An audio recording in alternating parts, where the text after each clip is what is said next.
20th question है अपनी booklet का, 2010 का है। मैं सिर्फ एक्सप्लेन करूंगा, कर आप लोग खुद ही बोल लोगे। जिसके पास है वो बुक देखें, जिसके पास बुक नहीं है वो भी देखें। मैं लिखता हूं। बोलता है a person is to count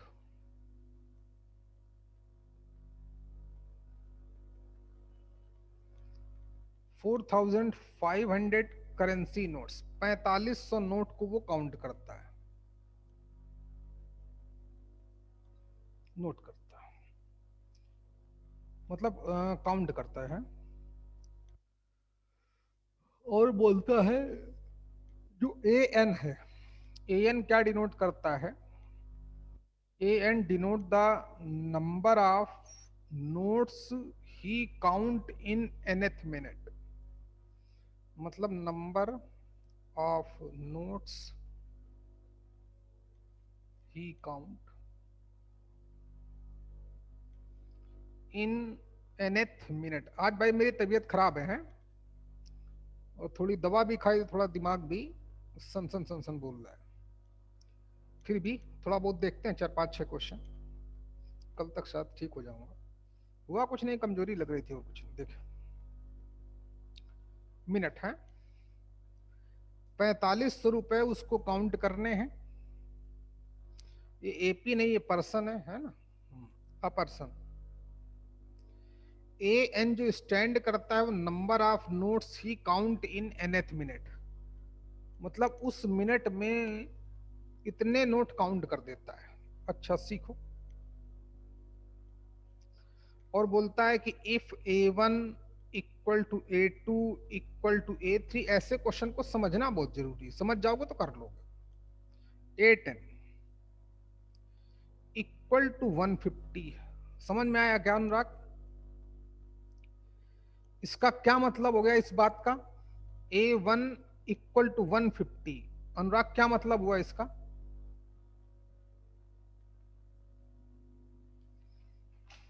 अनुराग सुन पा रहे हो तो जल्दी बोलो बच्चे, नहीं बता पाते तो प्रसाद तुम बताओ। स्टार्टिंग पे 10 नोट 150 पे। क्या सही से बोलना भाई, गलत बोल रहा है, सही से बोलो, प्रॉपर बोलो, माइक प्रॉपर ऑन रखो, फिर बोलो। फिर से देखो, एक बार क्वेश्चन एक्सप्लेन करता हूं। एक पर्सन है, सब्जेक्टिव क्वेश्चन जरूर करने चाहिए इंसान को। A person is to count 45,000 currency notes. Okay, जो ए एन है वो बोलता है क्या है? A N number of notes he count in nth minute, उस मिनट में वो इतने नोट काउंट करता है। A N stand for this, then A one equal to 150 means, प्रसाद चाटे, ए वन इक्वल टू 150 का क्या मतलब हो गया? फर्स्ट मिनट में 150। हाँ, तो ऑब्वियस है कि दूसरे मिनट में भी 10 नोट काउंट करता है, तीसरे मिनट में भी 10 नोट काउंट करता है, 10वें मिनट में भी 150 नोट काउंट करता है, पहले मिनट में भी 150 नोट काउंट करता है, 150 करेंसी नोट्स। सेकंड मिनट में भी 150 नोट्स काउंट करता है, थर्ड मिनट में भी। तो ऑब्वियस है up to 10th minute number of notes ही काउंटेड कितना हो जाएगा?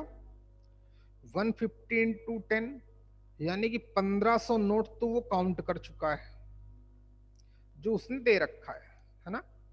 तो अब बचे हमारे पास 3000। 3000 के बारे में मैथ्स लगा रहा है, देखिए कैसे। nth मिनट बोलता है कि हाँ, फिर इसके बाद उसने बोलना शुरू किया and A10 A11 sorry A12 up to are in AP, ये सब एपी में है। अपनी बुकलेट का क्वेश्चन नंबर 20th है। बोला ना भाई मैं थोड़ा आज बीमार हूँ, कल तो बहुत ज्यादा बीमार था, हो कुछ वही लग रहा है, दिमाग सन्न सन्न घूम रहा है। अच्छा, ये एक एपी फॉर्म करते हैं और इस एपी का जो कॉमन डिफरेंस है वो -2। Then time taken by him, then time taken by him is, पहला option. To count all notes is 135 minutes, पहला क्वेश्चन, पहला option. Second 24 minutes, third option. 34 minutes and last option 125 minute. Question clear हो गया? मीनल नाले बेटा आए हो? मीनल नाले, चलो तो आगे को आप गाइड करो। A10, A11, A12 वो एपी फॉर्म करते हैं, मतलब वो 11वें मिनट में कितने नोट काउंट करता है, 12वें मिनट में कितने नोट काउंट करता है, 10वें मिनट में कितने नोट काउंट करता है। ये एक एपी फॉर्म कर रहा है, उसका कॉमन डिफरेंस -2 और A10 की वैल्यू उसने दे रखी 150। 10वें मिनट में, ठीक 10वें मिनट में, इन यानी कि ओनली इन 10th मिनट, सिर्फ 10वें मिनट में वो 150 नोट काउंट करता है। तो ऑब्वियस है 11वें मिनट में कितने नोट काउंट करेगा, कॉमन डिफरेंस 2 है तो 148। अनुराग बात समझ में आए तो समझाऊं तुझको रे मैं? हाँ सर, पहले क्यों नहीं बोल रहा था भाई? सर वो मैं वाईफाई बंद पड़ गया अभी शुरू हुआ। 12वें मिनट में कितने नोट काउंट करेगा, 146। तो अब चलो बताओ भाई, कितना टाइम उसको लगेगा? 135 मिनट लगेंगे, 24 मिनट लगेंगे, 31 मिनट लगेंगे, 125 मिनट लगेंगे। जबकि वो 10 मिनट्स में, इन 10 minutes he counted 1500 rupees of the total currency. Total currency is 4500 rupees notes. चलो क्या नाम तुम्हारा बच्चे, क्या नाम बोला मैंने? मीनल। गाइड करो बेटा आगे के लिए। क्वेश्चन सभी लोग क्लियर हो गया भाई?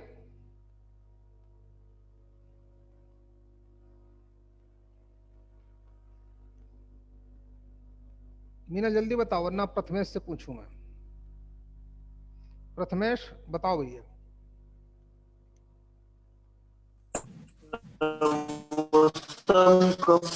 लगाने का हैं? अब 3500 बचे, 3000 बचे हैं ना, हाँ 3000 तो ना। फिर ठीक, n/2 × 2a + n-1 × d लगाने का, एक फिर इसको n की बोलूं, वैल्यू आ जाएगी। एक इसको बोलूं। ए वो A11 वाले को, हाँ समझे, यानी कि A11 plus A12 plus A13 up to, मान लेते हैं कि n मिनट्स और लगते हैं। ठीक, n मिनट्स और लगे, an मान लिया। इससे पहले 10 मिनट हो चुके हैं। A10 से काउंटिंग नहीं करेंगे। A10 तो उसने इसलिए सीरीज में मेंशन किया ताकि आप A11 की वैल्यू फाइंड आउट कर सकें। गुड, क्वेश्चन खत्म हो गया। तो इस हमने मान लिया कि n मिनट और लगेंगे। बात समझ में आ रही कि नहीं? मान लिया कि n मिनट और लगेंगे, ये n मिनट और लगेंगे तो n/2 टोटल नोट्स कितने काउंट करते हैं, 3000। तो मान लिया 3000 नोट काउंट करने में हमें n मिनट्स लगे, तो ऑब्वियस है A11 plus A12 plus A13 up to an की वैल्यू 3000 होगी। नंबर ऑफ नोट्स काउंट ही तो कर रहे हैं। अब इस यहां से लेकर यहां तक हमने n टर्म्स लिखे हैं भाई, है n टर्म्स, नॉट ये n11+1 नहीं है। चाहो तो आप लिख भी सकते हो, n ही मानो कि लेट n मिनट्स एक्स्ट्रा, है ना, taken by him to counted to all the complete notes. अच्छा, तो n/2 2 A11 plus n minus 1 into D, D का मतलब -2 इक्वल टू 3000। अब आप n की वैल्यू पता करनी है, A11 की वैल्यू पता है, मैथ्स लगाओ, देखो कौन जवाब देता है, कितना कौन सा ऑप्शन सही है, जल्दी करो, सभी लोग करके बताएं।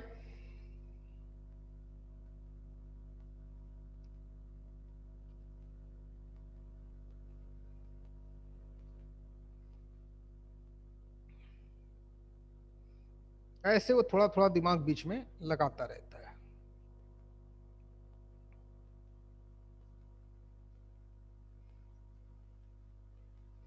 बताओ बेटा।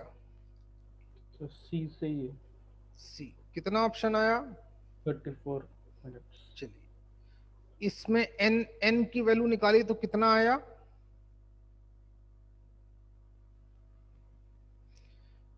जल्दी बोलो भैया। 24। n की वैल्यू 24 आई ना, तो 10 और ऐड करेंगे हैं, क्योंकि 10 मिनट तो पहले ही ले चुका था वो, जो 1500 नोट काउंटिंग करने में आपने लगाए थे। तो अगर यहां से तो 34, चेक करो ऑप्शन।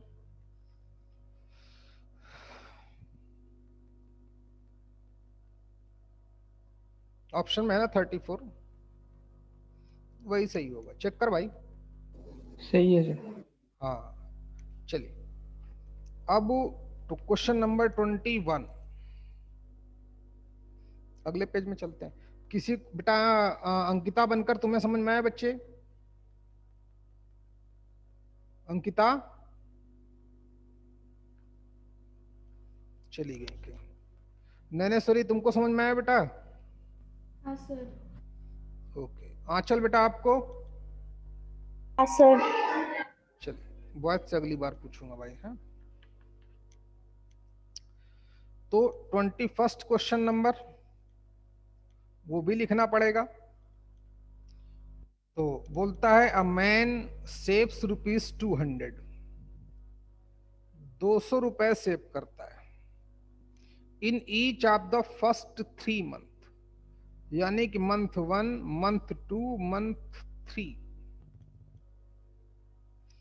अ मैन लिख लो, a man saves 200 rupees in each of the first 3 month, मतलब पहले महीने में 200 सेव करता है, दूसरे महीने में भी 200 सेव करता है, तीसरे महीने में भी 200 सेव करता है, तो टोटल 600 रुपए तो वो सेव कर लेगा फर्स्ट 3 मंथ में। चलिए, फिर क्या बोला? इन each of the, in each, next, in each of the subsequent months he saving increasing by 40 more than saving of immediately previous month। मतलब वो चौथे महीने में कितना सेव करता है? 240 रुपए सेव करता है। जो पहले 3 महीने में उसने 200 रुपए सेव कर रहा था, तो वो चौथे महीने में 240 रुपए सेव करता है, और ऐसे ही सेव करता रहता है, 40 रुपए बढ़ के सेव करता है। जितने में पहले मंथ में सेव करेगा, फिर उसके नेक्स्ट मंथ में यानी कि 5th मंथ में वो 280 रुपए सेव करेगा, 6th मंथ में वो 200, 200 नहीं, हाँ 200 बराबर है, ये कितना हो गया बच्चे? 280 रुपए हो गए। 280। हाँ ले भैया, इसको पैसों की बड़ी पड़ी है भाई प्रथमेश को। 280 रुपए, फिर तीसरे महीने में, छठवें महीने में 320 रुपए, इसी तरीके से वो सेव करता रहता है। More than the saving immediate previously month, his total saving from the start of service will be, जितने दिन वो सर्विस कर रहा था उसका जो टोटल इनकम हुई, जो टोटल सेव हुआ, वो 11,040 रुपए सेव किए, टोटल सेविंग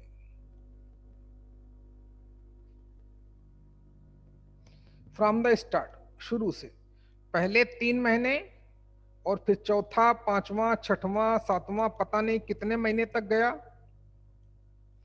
तो मान लेते हैं कि n मंथ और एक्स्ट्रा लग गए, M1 से लेकर हैं M4 से लेकर, मान लिया कि n मंथ और उसको और लग गए, मान लेते हैं, या ऐसा कहो तो टोटल मंथ m मान लें, टोटल मंथ n मान लें तो फिर 3 मंथ कम करने पड़ेंगे, तो यहां पर n-3 लिखना पड़ेगा। कैसा मैंने तुम्हारा बच्चों? सर सिर्फ n मानता हूं, जैसे जैसे पहले वाले क्वेश्चन में किया था। तो ये 600 रुपए यहां से माइनस करने पड़ेंगे टोटल सेविंग में से। बोलना भाई, अंकिता बनकर बेटा बात समझ में आ रही कि नहीं? भाई वो अपनी पूरी सर्विस के दौरान लास्ट में 11,040 रुपए कमा बचा पाता है बेचारा। बहुत पहले की बात होगी, तुम्हारे बाबा के जमाने की, उनसे भी कब आगे की बात हो, और उनसे भी आगे की बात होगी। हाँ देख, तो अब तो 11,000 तो लोग एक दिन में फूंकी देते हैं। चल भाई देख,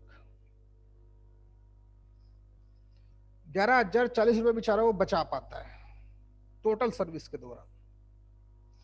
तो मैं बोलता हूं कि ऐसा भी कर सकते हैं, तो टोटल से करें, तो नंबर ऑफ M4 से लेकर M5 तक फिर n-3 हो जाएंगे। लेकिन ज्यादा अच्छा है कि पहले 3 महीने हटा दो, यहां से माइनस कर दें, फिर मान लेते हैं कि लेट n मंथ्स एक्स्ट्रा और लग गए उसको, तो n की वैल्यू वहां से पता चल जाएगी।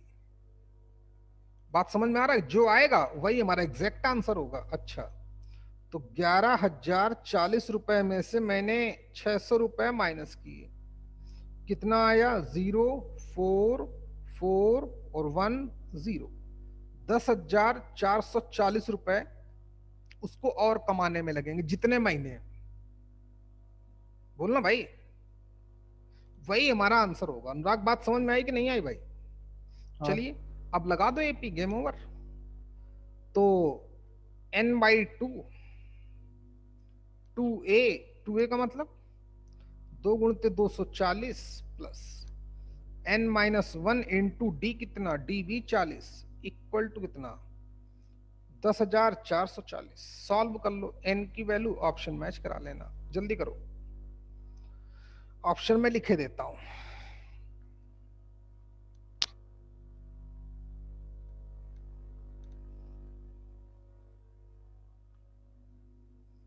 बोलता है 21 महीने लगे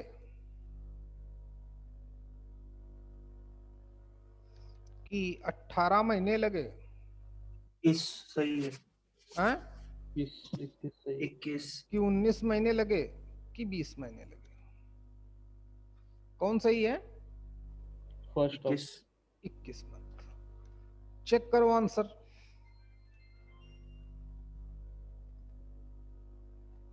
बराबर है? हाँ सर। चलिए, तो ऐसे वो कभी कभी छोटे मोटे दिमाग लगा देता है। अच्छा, कई सारे क्वेश्चन, तो जैसे 25वां क्वेश्चन है 2014 का, वो तो उसमें वही लगा दिया। 22वां आसान है, एन टर्म्स का समझाना, लास्ट में 2-3 टर्म छोड़ देना, पहला टर्म छोड़ देना, पहला टर्म छोड़ दोगे तो फिर रिमेन, पहला टर्म हटा देना, आसान है। 23rd कर पाओगे क्या? कर लोगे, भी आसान क्वेश्चन है। If 100 times the 100th terms of AP with non-zero common difference equal to 50 times is, ये आसान क्वेश्चन है। बात समझ पा रहे हैं कि नहीं भाई?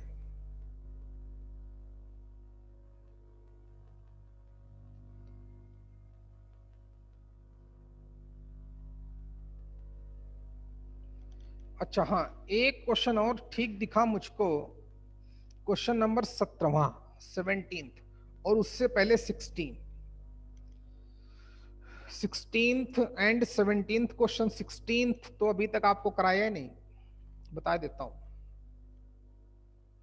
16th कराया है सर। है? कराया है। क्या आंसर आएगा? e⁻⁻।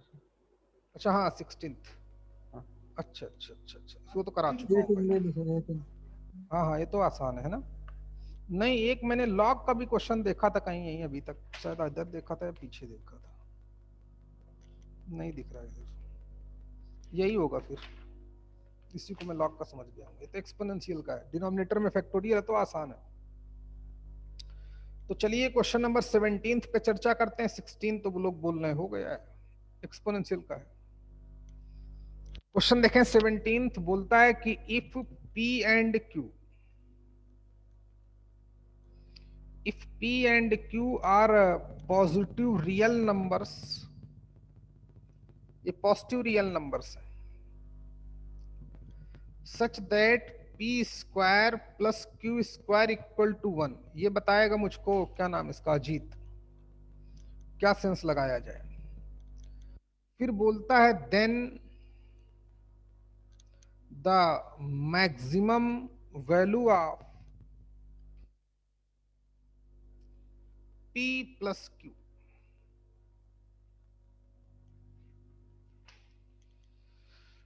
क्वेश्चन क्लियर हुआ कि दोबारा समझाऊं?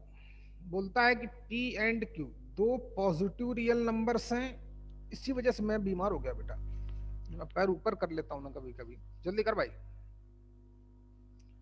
P एंड Q जो है वो पॉजिटिव रियल नंबर्स हैं, और P square plus Q square equal to 1 given है। तो P प्लस Q की मैक्सिमम वैल्यू क्या होगी, ऑप्शन में लिखे देता हूं। अच्छा क्वेश्चन दिखा मुझको, इसलिए मैंने अभी देख रहा था। 2 1/2 1 अपॉन अंडर रूट 2 और अंडर रूट 2।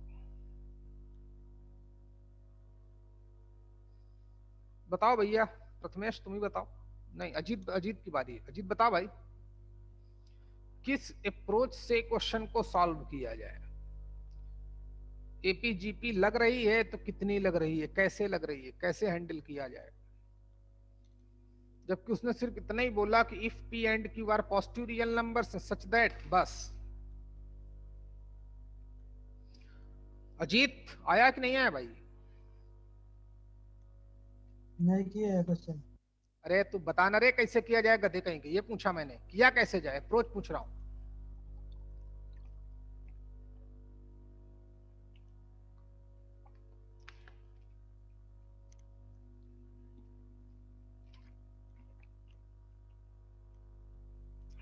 उस इक्वेशन से मैक्सिमम मिनिमम निकल के कैसे मन में मैक्सिमा लगाओगे? वो P की वैल्यू निकालेंगे उस इक्वेशन से। शाबाश, अब सही। किसी ने किसी से पूछा तो नहीं? क्या? किसी ने नहीं बताया तो नहीं? शाबाश, बहुत नहीं। बढ़िया बच्चे। ये मत समझो कि क्वेश्चन कहां पड़ा है, ठीक, अपना दिमाग लगाओ कि क्वेश्चन कैसे सॉल्व करना है। प्रथमेश बात समझ में आई कि नहीं आई भाई? आसान क्वेश्चन है, ऐसे क्वेश्चन जाने कितने बार करा चुका हूं। तो Q की वैल्यू निकाल लो, या P की वैल्यू में Q की वैल्यू निकाले लेता हूं, तो under root of 1 minus P square आ गया। अब इनका सम पे मिनिमा मैक्सिमा लगाना है, तो P plus under root of 1 minus P square, इस पे मिनिमा और मैक्सिमा लगाना है। तो ds अपॉन dp निकालें, उसको 0 के इक्वल पुटअप करें, अब इसके बाद मिनिमा और मैक्सिमा लगा देंगे, तो आप कर लेना चाहिए। तो इधर तो 1 स्क्वायर करने में कोई फायदा नहीं होगा। वैसे तो मैंने बोला था कि रूट अगर आ जाए तो आप स्क्वायर वगैरह कर सकते हो, बोलना भाई, लेकिन यहाँ पे जब प्रोडक्ट में होता तो मैं इसका स्क्वायर करके सॉल्व करता, मिनिमम मैक्सिमम में सिखाया था। चलिए तो प्लीज देखें, और इधर लग जाएगा चैन रूल, तो प्लस रेस पावर 1/2 तो 1/2, और इसकी पावर -1/2 तो नीचे मतलब under root of 1 minus P square. लेकिन 1 माइनस पी स्क्वायर का फर्दर करूंगा तो 1 का तो 0 हो जाएगा, लेकिन पी स्क्वायर का आ जाएगा -2p, तो बीच में यहां पर माइनस आ जाएगा, तो माइनस का 2p, p से p कट गया, यानी कि वैल्यू आ गई 1 minus p upon under root of 1 minus P square. इसके बाद अजीत क्या करेंगे? 0 से इक्वेशन देंगे। हाँ, फिर सेकंड डेरिवेटिव मेथड लगा देंगे, 0 के इक्वल पुटअप कर देंगे, क्रॉस मल्टीप्लाई करेंगे, p की क्या क्या वैल्यू आएगी देखो, क्रॉस मल्टीप्लाई किया तो 1 minus P square equal to P square आ जाएगा, स्क्वायर कर देंगे तो p की वैल्यू आ गई +-1 अपॉन अंडर रूट 2, समझी गए होगे, 2p square equal to 1। p और q पॉजिटिव है तो ऑब्वियस मैं p किसी पॉजिटिव वैल्यू ही लूंगा 1 अपॉन अंडर रूट 2, शायद आप समझ चुके होंगे। वैजंती कितने दिन बाद आए हो बेटा?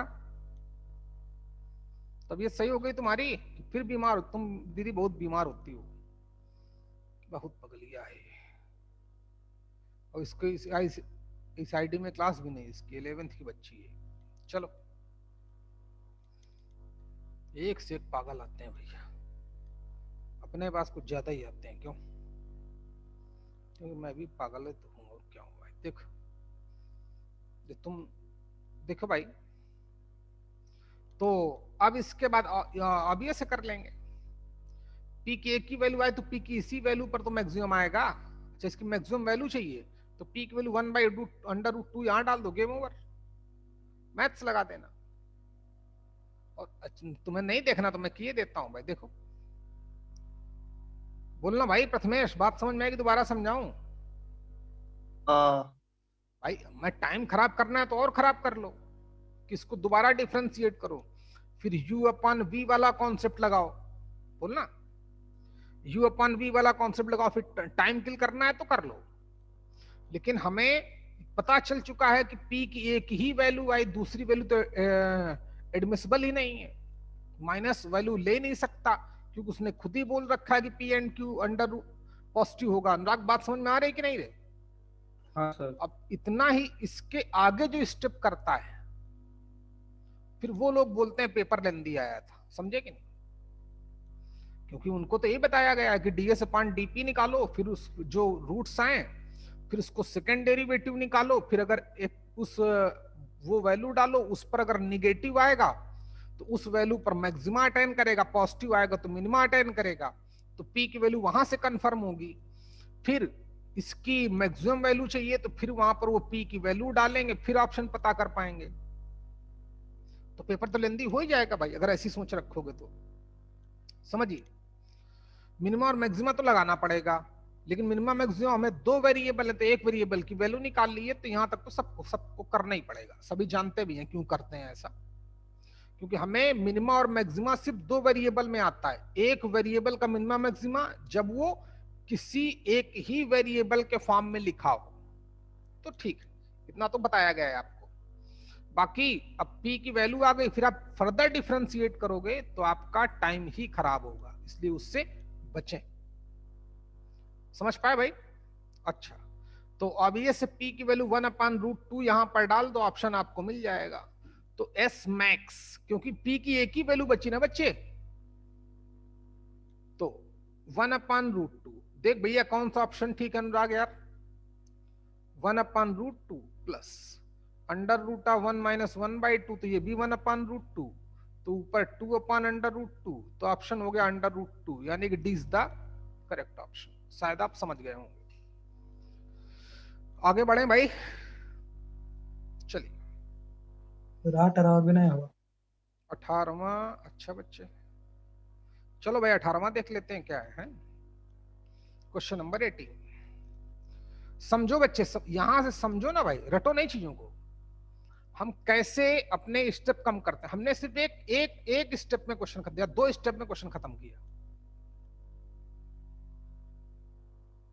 चलिए ये सीखो हमसे यहां से, हैं?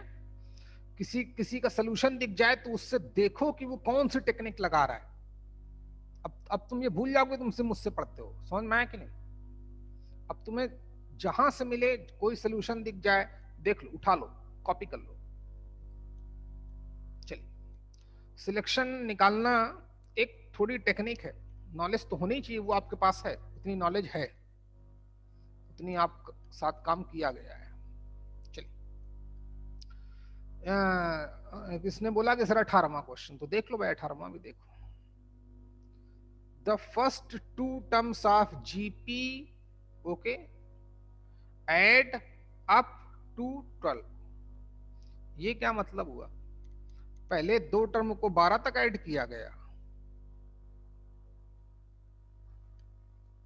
अच्छा, ऐड अप, वो अलग मतलब निकाल रहा है।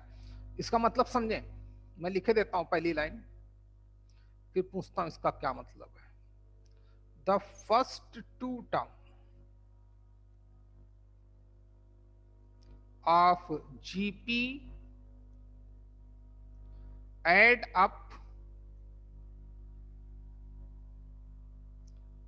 टू 12,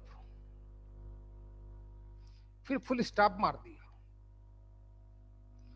फिर बोलता है the sum of the third and fourth term, the sum of the third and fourth term is 48 if the terms of GP are alternately positive negative। मतलब ये अल्टरनेट पॉजिटिव निगेटिव है, याद रखना भाई।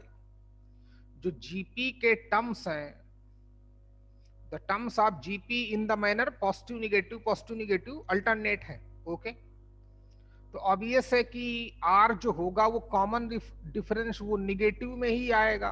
क्यों रे अनुराग? समझो क्वेश्चन को पकड़ते कैसे हैं।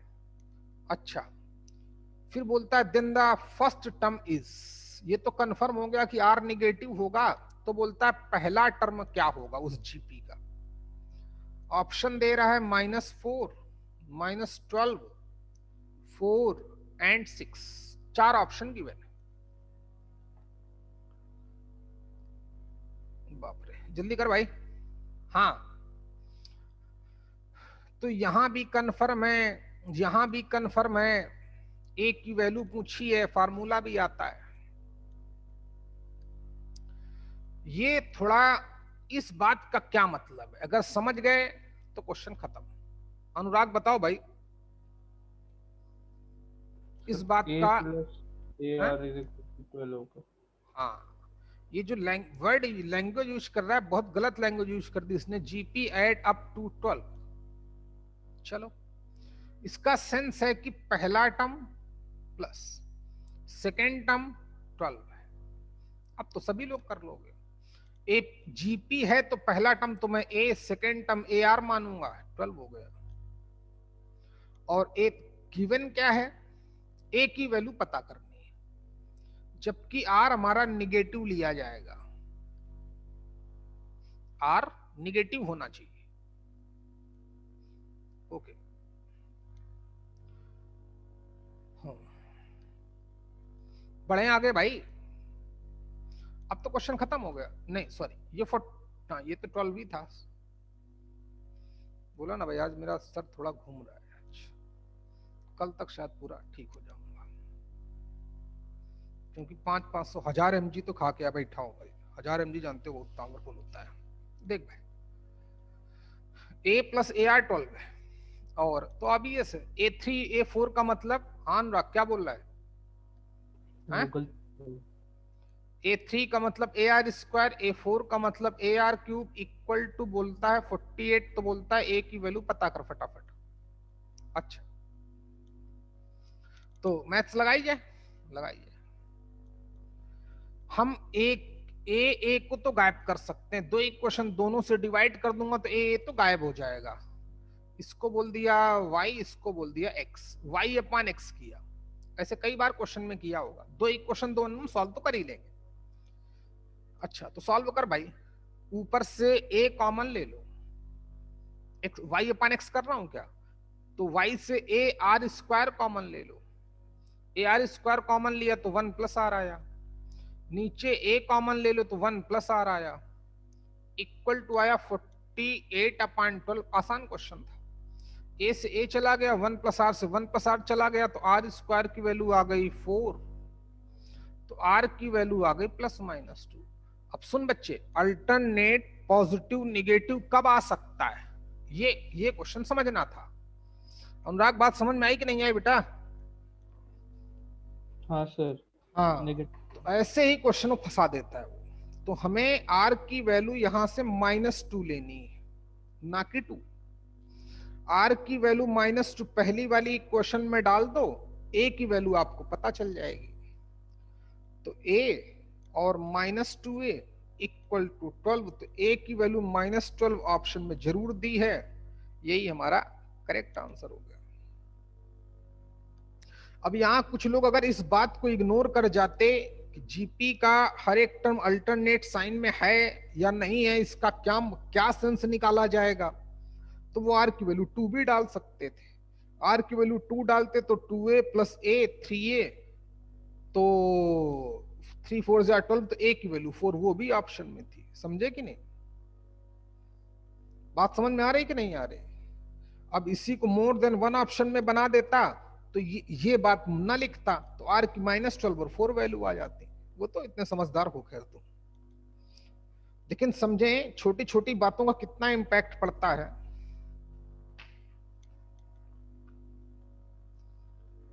क्या 2016 वाला क्वेश्चन किया क्या भाई?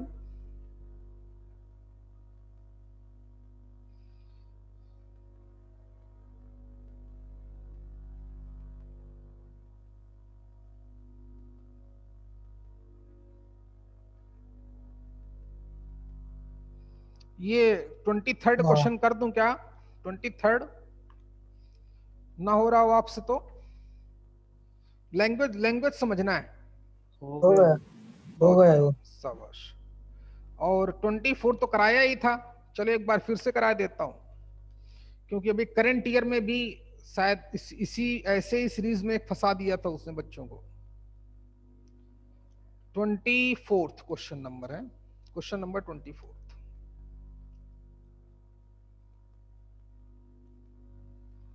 क्या भाई प्रज्ञेश, बात समझ में आ रही कि नहीं? 11th की अपनी बुकलेट होगी प्रोग्रेशन एंड सीरीज के नाम से, उसी का रिवीजन चल रहा है। हम रिवीजन में कोई जल्दबाजी नहीं करेंगे भाई। पहले मैंने 2-3 दिन थोड़ी जल्दबाजी की सीक्वेंस सीरीज में, फिर मुझे लगा कि इनजस्टिस हो जाएगा। तो अगला हम जो भी टॉपिक पढ़ेंगे, जो भी आप बोलोगे कॉम्प्लेक्स नंबर या पी एंड सी या प्रोबेबिलिटी, बहुत ईमानदारी से पढ़ेंगे। कौन सा पढ़ना है बता देना भाई, है? इसको ही मैं थोड़ा कूल हो गया हूं इस समय। देखो, जो टॉपिक पढ़ना हो बोलना, फिर मैं तुमको ये अलजेब्रा खत्म होने के बाद थोड़ी ट्रिगो पढ़ाऊंगा जितनी बची है हमारी, है? या बोलो तो पहले ट्रिगो ही पढ़ा दें, तो तुम्हारा सिलेबस भी पूरा हो जाएगा इस ना सीक्वेंस सीरीज होने के बाद, मतलब मंडे से। क्या पढ़ना है भाई? बस ही होने दो सर पूरा एक बार। कौन सा? ट्रिगो ही पढ़ो। ट्रिगो ना? हाँ। चलो ठीक है, इसमें जाएगा पूरा 1 वीक हमारा, लेकिन पूरा खत्म हो जाएगा। तो क्या बचा है उसमें? बचा है बेटा प्रॉपर्टीज ऑफ ट्रायंगल, उसका सॉल्यूशन निकालना। सर ने पढ़ाया था, नहीं एरिया triangle पता नहीं। करना है, नहीं प्रॉपर्टीज। नहीं। अच्छा तो पढ़ा दूंगा भाई, है? कभी कभी फंसा देता है, 1-2 क्वेश्चन डाल देता है। तो क्वेश्चन नंबर 24 बोलता है द सम ऑफ 20 टर्म्स। आसान क्वेश्चन है फिर भी किए देता हूं। 20 टर्म्स का सम पता करना है। 0.7 प्लस 0.77 प्लस 0.777 अप टू हमको 20 टर्म्स तक सम निकालना है। ऐसी सीरीज में मैं बता चुका था, जब वो ऐसे भी हमसे पूछ सकता है, ठीक? हाँ, ऐसे क्वेश्चन को हम लोग रिकरिंग डेसिमल बोलते हैं। एक टॉपिक था,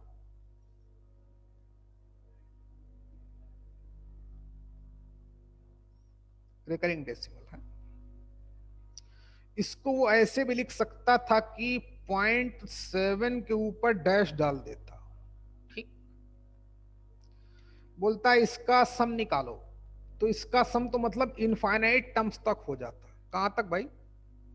इनफाइनाइट टर्म्स तक। लेकिन इसका मतलब होता 0.7 फिर 0.77, मतलब वो रिपीट होगा। प्लस क्या लिख लो, कॉन्सेप्ट लिख लो, 0.777 प्लस 0.7777 अप टू ये कहानी इनफाइनाइट तक जाएगी। सेम है, ठीक? या इस क्वेश्चन को वो ऐसे भी लिख सकता था 0.777777777 है ना, डॉट डॉट करके छोड़ देता, ये बोल देता equal to P upon Q, then the value of P minus Q. समझा कि नहीं? या then the value of P plus Q, या बोल देता कि where find out the value of definite integral P and Q sine inverse X का DX. वो कहीं भी फंसा सकता था, और यहां पर तो क्वेश्चन करा ही रहा है। मतलब ये ऑब्वियस है कि पी अपन, जैसे देख बच्चे, जैसे हमारे पास आता है 0.33333 आता है कि नहीं? 0.3333 आता है। किसको? जब 1/3 को करते हैं। अनुराग बात समझ में आ रही है कि नहीं भाई? जब 1/3 को करते हैं तो 0.33333333 क्या कभी खत्म होता है? कभी नहीं। एक्चुअली में है किसकी? ये उल्टा क्वेश्चन दे रहा है, बोलता है 0.33333333, ये तो बताओ फिर क्या आंसर होगा। अगर इसकी वैल्यू पी, वही तो लिखा है, नहीं सॉरी, ये अलग टेक्निक है, इसमें अलग टेक्निक है।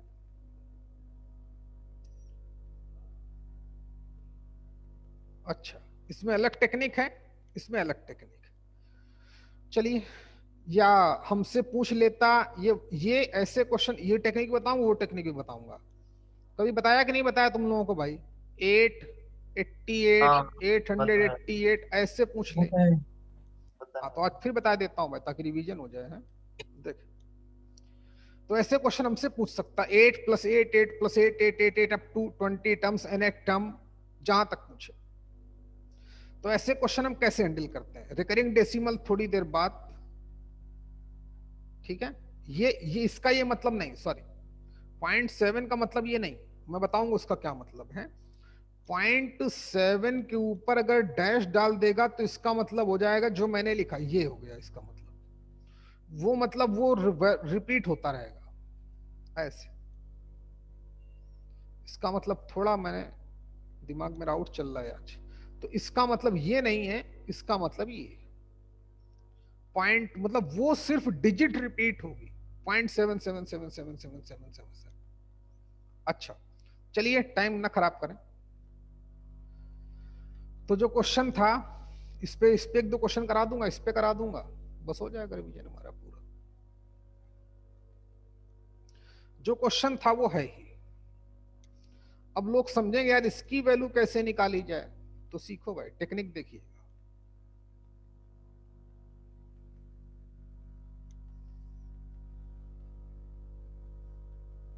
कहीं भी फंसा देगा, एडवांस में तो बहुत घुमाता है वो, लेकिन बहुत अच्छी मैथ सीखने को चांस मिलेगा। ये कम है क्या कि भाई हमको अच्छी मैथ सीखने को मिले? यही बहुत बड़ा अचीवमेंट है। चलिए देखें, तो आप इसको थोड़ा सिंप्लीफाई करें कि 0.7 को आप कुछ लिखे ना लिखें, 7/10 तो लिख ही सकते हो। इसको 7/7 777 मतलब 77/10 स्क्वायर यानी कि 100 लिख सकता हूं, प्लस इसको 777/10⁻³ लिख सकता हूं। अप टू ये 20 टर्म्स तक बोल रहा है तो 20 टर्म्स तक, इनफाइनाइट तक बोलता तो इनफाइनाइट तक करता। यहां तक बात समझ में आ गई? अच्छा, फिर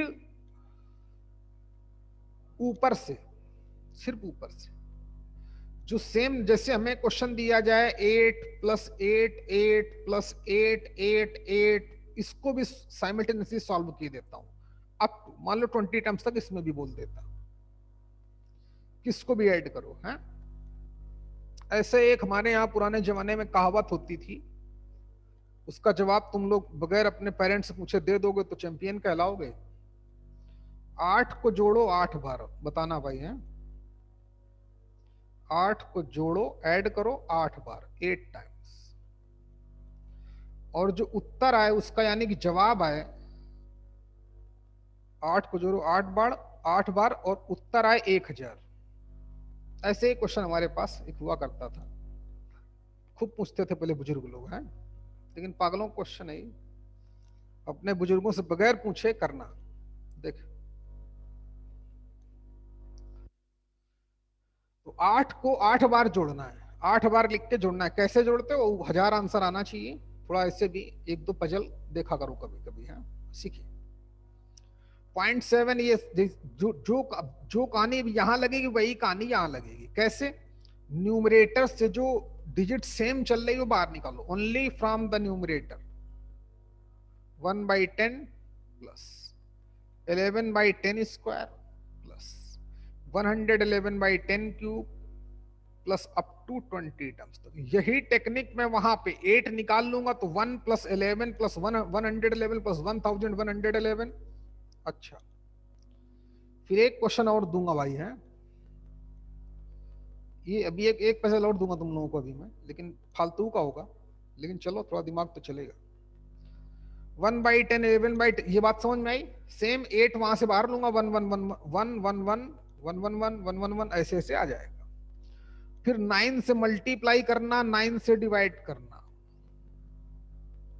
तो 9/10, 9/10 square, sorry 99/10 square plus 999/10 cube plus plus plus 20 terms तक। ध्यान देना। ऐसे ही यहां पर 9 से मल्टी 8/9 बाहर हो जाएगा। ध्यान देना। इस क्वेश्चन को भी साथ साथ करते रहे।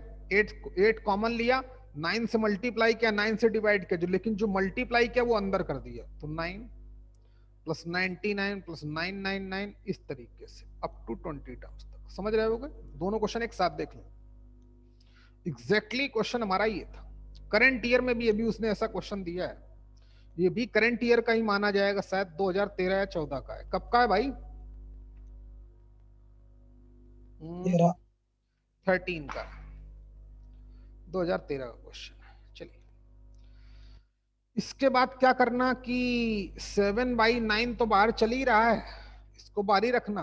और ये जो 9 लिखा है, क्या इसको हम लोग 10 - 1/10 नहीं लिख सकते? लिख सकते हैं। प्लस 99 को 10 स्क्वायर माइनस 1/10 स्क्वायर नहीं लिख सकते? लिख सकते हो भाई, किसने रोका? सिमिलरली 999 को 10 क्यूब माइनस 1/10 क्यूब नहीं लिख सकते हैं? लिख देना भाई। अप टू कहां तक? 20 टर्म्स तक। क्वेश्चन खत्म हो जाएगा, थोड़ी मैथ्स और लगानी पड़ेगी। 7/9, 10/10, ध्यान देना। तो 1 - 1/10, 10 को दोनों से डिवाइड कर दिया फर्स्ट टर्म में। सिमिलरली तो यहां से 1 - 1/10 square plus 1 - 10 cube plus plus up to कहां तक? 20 टर्म्स तक। तो ऐसे ही आएगा। अब इनके जरा पहले पहले टर्म देखो, ऐड करूंगा तो 1 + 1 + 1 अप टू 20। तो 7/9 बाहर हो गया, पहले पहले टर्म का सम 20 आ गया, -1/10 -1/10 स्क्वायर -1/10 क्यूब, ये जीपी फॉर्म कर रहे हैं। तो -1/10 कॉमन ही ले लिया, तो हमारे पास क्या बचेगा? 1 + 1/10 + 1/10 स्क्वायर अप टू, उसमें तो 20 टर्म्स ही होंगे। फिर जीपी के 20 टर्म्स का सम लगा देना, उसको सॉल्व कर लेना, आंसर आपको मैच कर जाएगा। कंप्लीट करो। अच्छा, सेम कहानी इस क्वेश्चन में करनी है ना। 9 को 8/9 तो बाहर चलेगा ही। यहां पर कितना? 9 को 10 - 1, 99 को 10 का स्क्वायर -1 प्लस 999 को 10 क्यूब -1 अप टू 20 30 40 जितने टर्म्स चाहे बोलने दो। पहले पहले टर्म को लूंगा तो 10 10 स्क्वायर 10 क्यूब, एक जीपी फॉर्म करेंगे, -1 -1 -1 -20 आ जाएगा। तो एक जीपी के n टर्म्स का सम लगा देना, a × r की पावर n -1/r-1, रिजल्ट आपको मिल जाएगा, सॉल्व कर लेना, ऑप्शन से मैच करा लेना, क्वेश्चन हो गया। अच्छा भाई, अब बात करता हूं मैं रिकरिंग डेसिमल की। इतना सफिशियंट है। अगर यहाँ 7 + 7 7 + 7 7 7 होगा तब भी यही टेक्निक। 4 + 4 4 + 4 4 4 प्लस, तब भी यही टेक्निक। 4 बाहर निकालूंगा, 1 1 1 1 बचेगा, 9 से डिवाइड करूंगा, 9 का मल्टीप्लाई करूंगा, 9 की जगह 10 - 1, 99 की जगह 100 - 1, यानी कि 10 स्क्वायर -1 जीपी मिल जाएगी। चलिए, समझ चुके होंगे शायद। आगे बढ़ता हूं। ऑप्शन जरूर मैच कराना लेक्चर के बाद तुरंत। जो 25वां क्वेश्चन है वो हमारा बाइनोमियल थ्योरम का क्वेश्चन है। इसका क्वेश्चन है बाइनोमियल थ्योरम का, तो वो जब करेंगे तब कर लिया जाएगा। ठीक, एक की पावर बढ़ रही है, एक की पावर कम हो रही है, समझ में आ रहा कि नहीं भाई? 10 की पावर 9 चल रही है, 11 की पावर 2 चल रही है, 2 3 का मल्टीप्लाई चल रहा है, तो समझी गए होगे थोड़ा बहुत। चलिए छोड़ो। 26वां 27वां है, 29वां करा चुका भाई। 29th 2016 question. क्या नाम तुम्हारा? क्यों भाई, 29th करा चुका हूं कि नहीं? अनुराग हाँ सर। 29वां करा चुका हूँ। कराया नहीं है सर, तो हो गया है। अच्छा चलो, और 26वां 26 वो नहीं कराया सर। 26 नहीं कराया, कराया तो था पहली बार। चलो कोई बात नहीं। तो जरा रिकरिंग डेसिमल का खेल इन लोगों को बता दूं। जैसे मान लो उसने बोल दिया कि 0.6 के ऊपर एक डेसिमल डाल दिया, बोलता है इसकी वैल्यू P अपन Q के फॉर्म में है, तो बताओ P और Q क्या होगा, या P प्लस Q क्या होगा, या P माइनस Q क्या होगा, ऐसे वो पूछ लेता है। तो इसको हम लोग बोलते हैं रिकरिंग डेसिमल। तो इसका मतलब 0.66666 ये रिपीट होगा अप टू इनफाइनाइट तक, कभी खत्म ही नहीं होता है। इसकी वैल्यू P अपन Q के फॉर्म में पता करनी, नोट कर लेना, इंपॉर्टेंट कॉन्सेप्ट है, लगा सकता है, बोर्ड के लिए तो बहुत इंपॉर्टेंट था।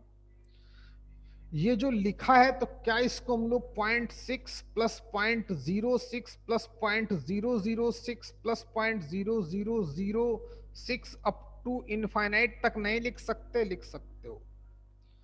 फिर इस 0.6 को क्या मैं 6/10 लिख सकता हूं, इसको मैं 6/10 स्क्वायर लिख सकता हूं, इसको मैं 6/10 कितना, जल्दी बोलो, 10 क्यूब लिख सकता हूं, प्लस 6/10 की पावर 4 लिख सकता हूं अप टू इनफाइनाइट तक। तो एक ये इनफाइनाइट जीपी में कन्वर्ट हो गई। बात समझ में आ रहा कि नहीं? एक इनफाइनाइट, इससे पहले वाले क्वेश्चन में मैं ये कर सकता था क्या? नहीं, इससे पहले वाले में नहीं कर सकता था भाई। क्यों अनुराग?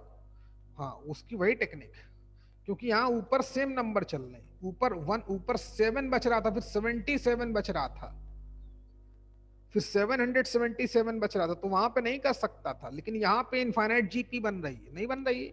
तो ऐसे देख लो, 6/10 कॉमन दिख रहा है, अब तो दिख रही है 1 plus 1/10 plus 1/10 square up to कहां तक? इनफाइनाइट तक।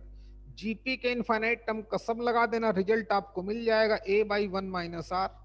तो ये हमारा आंसर आ गया 6/10 इंटू 10/9। समझ ही गए होगे, 10 से 10 गया, 2 से 3 से डिविजिबल है, 3 2 जा 2/3। P की वैल्यू 2, Q की वैल्यू 3। कहीं लगाना है, लगाओ जाके। समझ में आ गया होगा शायद, जल्दी कर बच्चे।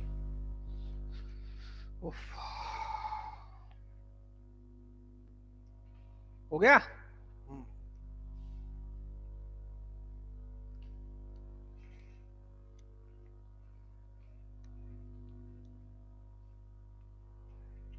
जल्दी करो भैया।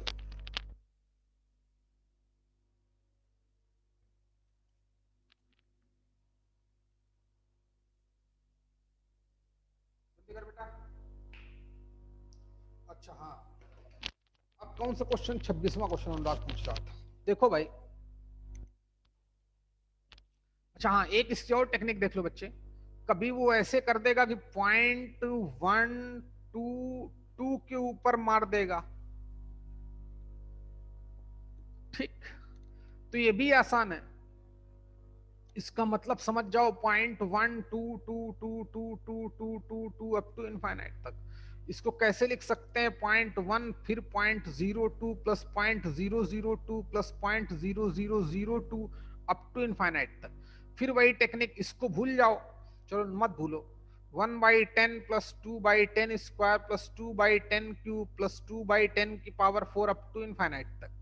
यहां से इनफाइनाइट जीपी मिल जाएगी, इनफाइनाइट टर्म कसम डाल देना, या 2/10 स्क्वायर बाहर निकाल लेना, रिजल्ट मिल जाएगा।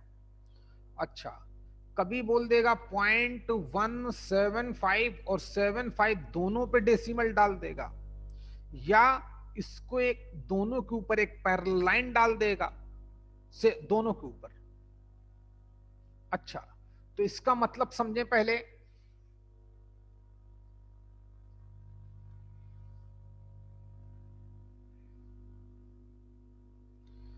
इसका मतलब हो जाएगा 0.1। हाँ हाँ, इसका मतलब समझो।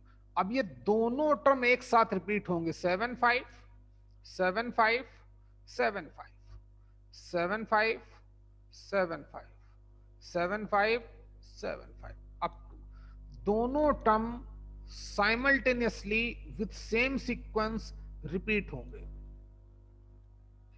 ऐसा नहीं कि 7 7 7 7 7 फिर 5 5 5 5 5, नो। अच्छा, तो इसका मतलब ये समझा जाएगा।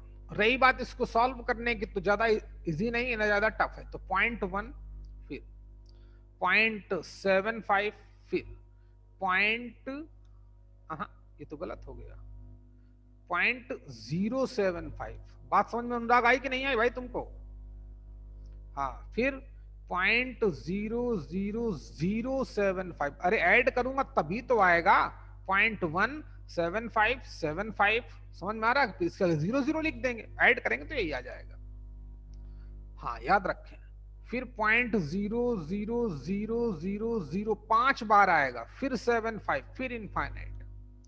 तो 0.1 तो अपनी जगह, यहां से कितना आ गया 75/10 क्यूब, यहां से कितना आ गया 75/10 की पावर 5, प्लस यहां से कितना आ गया 75/10 की पावर 7, अप टू कहां तक? इनफाइनाइट तक।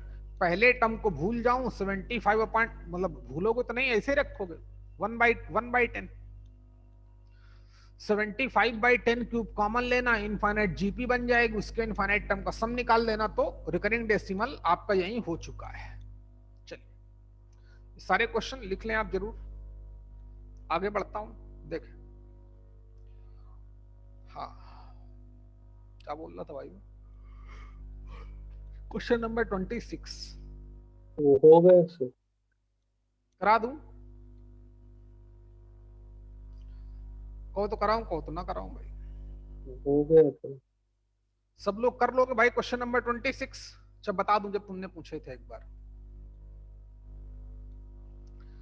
ये 2015 का क्वेश्चन है। बोलता है if m is the am of two distinct real number l और m, l एंड n, कि बिटवीन जो स्मॉल m है वो am है, ये गिवन है, अर्थमेटिक मीन।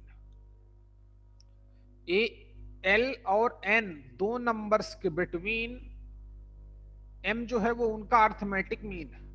तो ऑब्वियस है अर्थमेटिक मीन कितना आ जाएगा, l प्लस n/2, दो नंबर का arithmetic mean.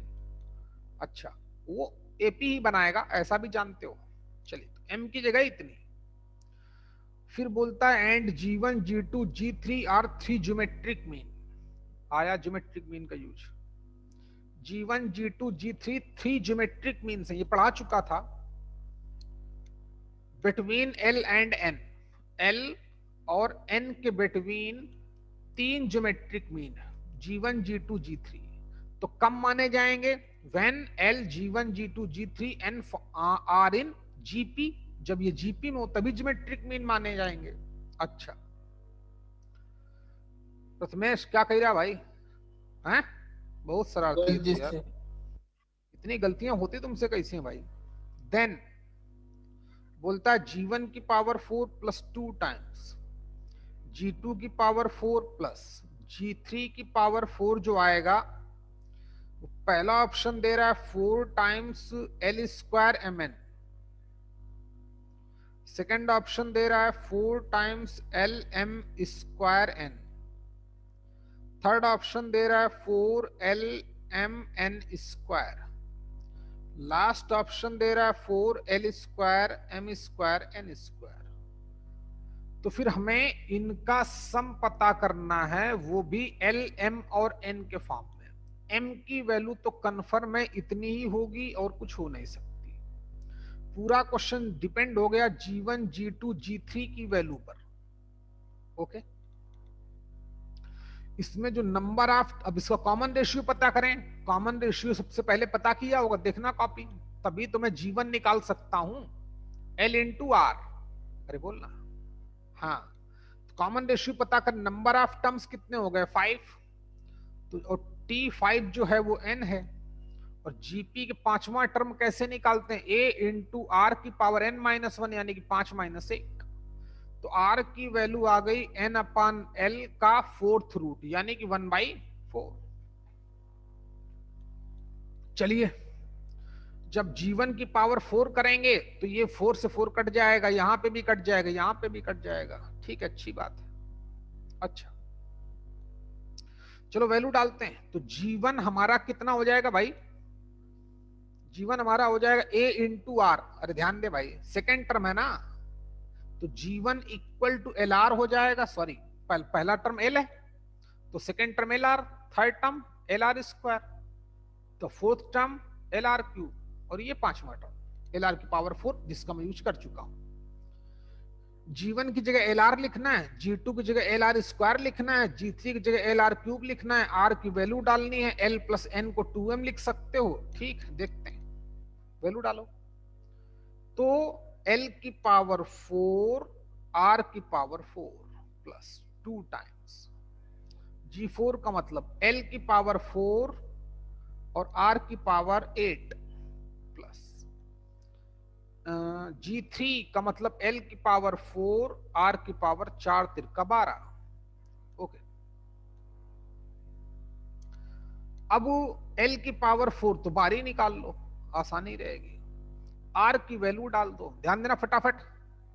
N by L की पावर 1/4, तो सिर्फ N बाई L बचेगा, समझने वाले समझ गए होंगे, प्लस 2 टाइम्स L की पावर 4 बाहर निकाल चुका हूं, 4 2 जा 8, तो यानी कि दोनों का स्क्वायर हो जाएगा N square upon L square, plus R 4 3 जा 12, तो कितना आ जाएगा N cube by L cube. इसको सॉल्व करना है। इतनी बात समझ में आई कि नहीं है? जैसे मैं कर रहा हूं क्वेश्चन को वैसे ही आप हैंडल करेंगे। ऐसा नहीं कि आप बोलें कि हाँ यार G1 हमारा सेकेंड टर्म है तो फिर वैल्यू निकालने चले जाएं, टाइम खराब करें। G1 हमारा second term of the GP हो गया, और सेकेंड टर्म AR स्क्वायर निकालते हैं, A की जगह L डालें, R की वैल्यू डालें, फिर उसकी पावर यहां डालें। ये हमारा टाइम किल होगा, याद रखना भाई। ऐसे छोटे छोटे स्टेप को हम इग्नोर करके टाइम अपना बचा सकते हैं, क्योंकि टाइम की इंपॉर्टेंस रहती है भाई। जब हमें R पता चल गया, ये GP फॉर्म कर रहा है, तो G1 LR के बराबर होगा कि नहीं? पहला टर्म तो हमारा L है, R हमने कॉमन रेशियो मान ही रखा है, तो G1 G2 G3 की डायरेक्ट वैल्यू डाली गई, ठीक ठाक मैथ्स आती है, लगा दी गई, आगे बढ़ रहे हैं। अब देखिए N अपान L तीनों से कॉमन दिख रहा है, लो ना, डरता कौन है भाई। N अपान L तीनों से कॉमन लो, देखें तो जैसे L की पावर 4 इंटू N अपान L कॉमन दिख रहा है, तो लेंगे, क्यों नहीं लेंगे, 1 प्लस 2N अपान L प्लस ये कितना हो गया, N square upon L square. एक L सेल चला गया, तो N L क्यूब आ गया। अब चाहो तो L स्क्वायर और एलसीएम ले सकते हैं, जितनी मैथ्स लगी थी, तो देखो L स्क्वायर और एलसीएम ले लिया, उसको भी बाहर निकाल लिया। जैसे ही बाहर निकाला L स्क्वायर को, तो देखते रहे क्या बचेगा। यहां पर L स्क्वायर हो जाएगा, यहां पर 2NL हो जाएगा, प्लस यहां पर N स्क्वायर हो जाएगा। L स्क्वायर से L स्क्वायर और चला गया, तो हमारे पास NL बच गया। और क्या बचा? हाँ, गौर से देखो तो ये एक A प्लस बी का होल स्क्वायर लिखा है, लिखा कि नहीं अनुराग? हाँ एक्चुअली में ये L प्लस N का होल स्क्वायर लिखा है, और L प्लस N की वैल्यू कितनी है, यहां से देखो 2M के बराबर है, डाल दो, ऑप्शन मैच करा लो, तो NL और 4M स्क्वायर, तो ऑप्शन कौन सा सही है, 4NL M square, B is correct option. जल्दी करो, डरते नहीं है भाई, जितना सिखाया है उसको यूज करना, और कुछ स्टेप अपने दिमाग में करें, तो आपके लिए बेनिफिशियल रहेगा। अच्छा,